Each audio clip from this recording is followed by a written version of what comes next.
Bonjour à tous, bienvenue sur Sensation. Je suis aujourd'hui avec Margot Tramontana, metteuse en scène et directrice artistique du Marilou Collectif. Bonjour. Bonjour. Alors, le Marilou Collectif, c'est une troupe de théâtre implantée à Rouen. Quelle est l'histoire du Marilou Collectif ? Alors du coup, j'ai créé la compagnie en 2018. J'ai créé la compagnie avec des comédiens avec qui j'ai créé mon premier spectacle qui s'appelait Chronique d'un été, qui est un spectacle sur le bonheur en fait, dans lequel j'ai invité des personnes, des comédiens professionnels, à répondre à la question es-tu heureux aujourd'hui ? Et en fait, la démarche artistique de la compagnie est née de ce premier spectacle. Où en fait aujourd'hui cette démarche, c'est d'inviter des gens à venir porter leurs paroles sur scène, leurs témoignages, leurs histoires, dans un but de libérer justement la parole autour de sujets tabous et de déconstruire les idées qu'on peut avoir a priori sur les gens au premier abord. Et sur vos réseaux sociaux, on peut voir que vous œuvrez à l'insertion professionnelle par le théâtre auprès des jeunes en quartier prioritaire de la ville, mais aussi auprès des femmes en milieux ruraux. Qu'est-ce que ça signifie ?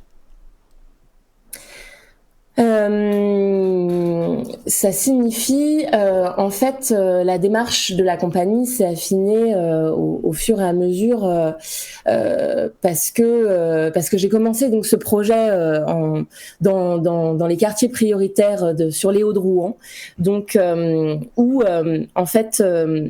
en 2020, j'ai travaillé pour reprendre un peu l'historique. En 2020, j'ai travaillé à Rennes dans un lycée professionnel avec une structure qui aidait des jeunes en apprentissage à travailler des compétences qui leur seraient nécessaires au monde professionnel par le théâtre. Et moi, j'ai travaillé sur la libération de la parole avec eux. Et je me suis rendu compte que j'avais aussi envie de faire ça dans ma compagnie. Et donc, j'ai proposé ce projet sur les Hauts-de-Rouen avec des jeunes qui étaient en décrochage scolaire ou qui étaient en dehors des circuits classiques, en dehors de formation, à essayer justement de les aider à se réinsérer professionnellement grâce au théâtre et via un spectacle dans lequel ils se présenteraient à des employeurs d'une manière en fait un peu différente que par un entretien formel en fait. Que par une lettre de motivation ou un CV. En racontant leur parcours et en valorisant leurs histoires. Et donc, du coup, ma démarche, elle s'est affinée. Je me suis rendu compte à quel point aussi c'était nécessaire de rendre visibles ces publics, ces gens qui sont invisibilisés. Parce qu'en fait c'est des gens qui ont peu la place aussi de s'exprimer dans notre société, et je crois que le théâtre en tout cas moi c'est comme ça que je le vois, c'est un espace où quand on rentre dans un théâtre, tout le monde se tait pour écouter, et je crois que du coup c'est important que ces jeunes que ces personnes qui sont invisibilisées puissent être entendues et puissent avoir une place, reprendre leur place. Et donc au fur et à mesure, en fait, moi je me suis tournée vers des projets. On m'a aussi appelé pour faire des projets. Le projet avec les femmes, en l'occurrence sur Dieppe, qui de base était un projet qui visait les femmes en milieu rural. Finalement, ça s'est étendu plutôt à des femmes qui étaient en situation de précarité. En fait, je me suis retrouvée sur ce projet parce qu'on m'a proposé de le faire.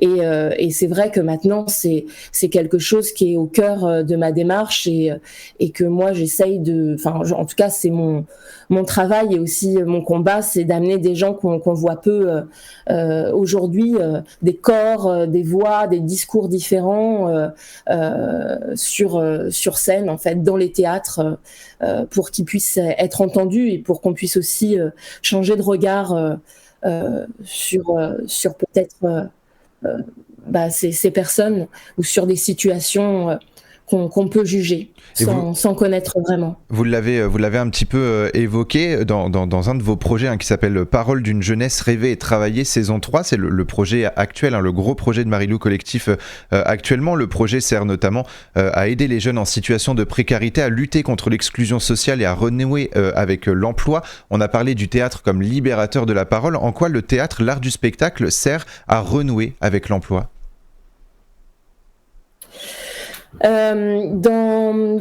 Dans ces projets, ça se passe toujours en plusieurs temps, c'est-à-dire qu'on a là, par exemple, sur Parole d'une jeunesse rêvée et travaillée, on a environ 4 semaines de travail, 3 semaines de travail et 1 semaine de représentation.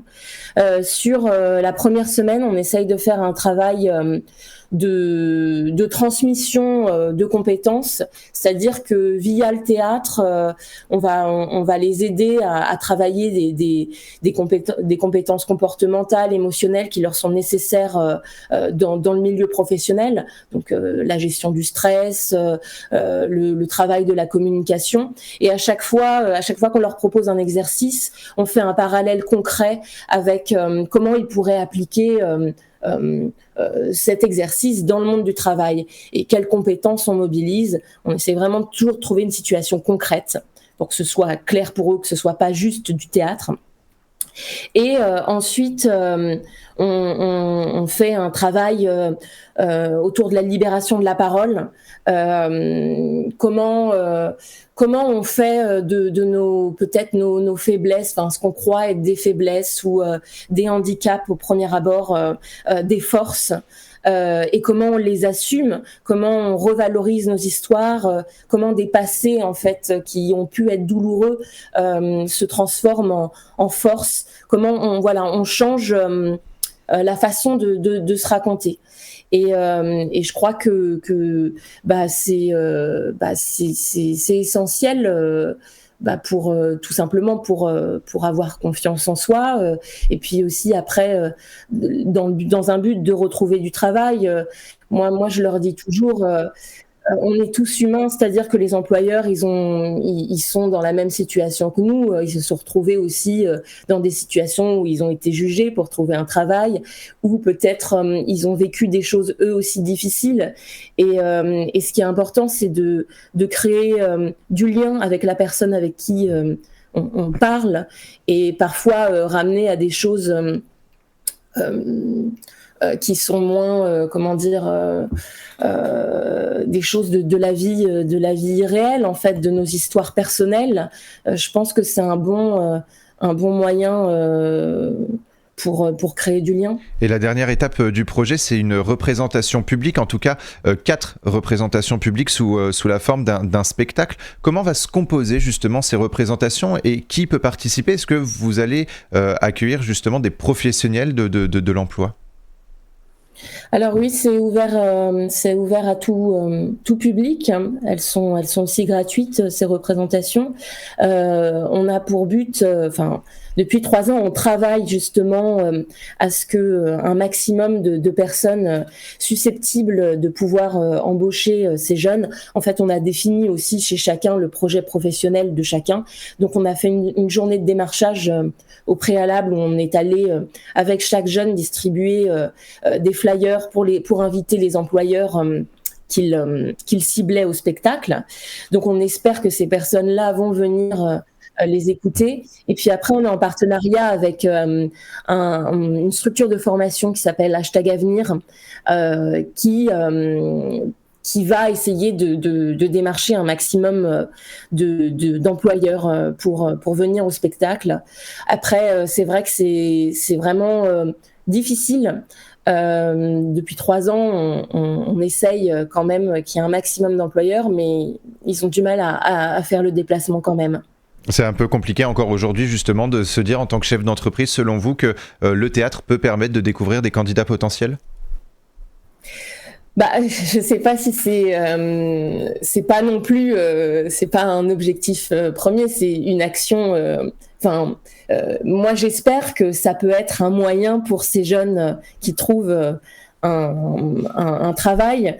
Mais après, oui, je pense que peut-être qu'un employeur, et puis après un employeur a aussi des contraintes, et peut-être qu'ils sont pas non plus habitués à aller au théâtre. Donc je peux comprendre aussi que ce soit pas la priorité. L'appel même, de toute façon qu'on peut faire aujourd'hui, c'est justement aux chefs d'entreprise de venir voir, du coup, venir vous voir, venir vous rencontrer lors de ces 4 représentations. On peut avoir plus d'informations justement sur votre page Facebook Marilou Collectif. Merci beaucoup Margot Tramontana d'avoir été avec nous sur Sensation, et pour revoir ou réécouter cette émission, rendez-vous sur notre site et notre application Radio Sensation.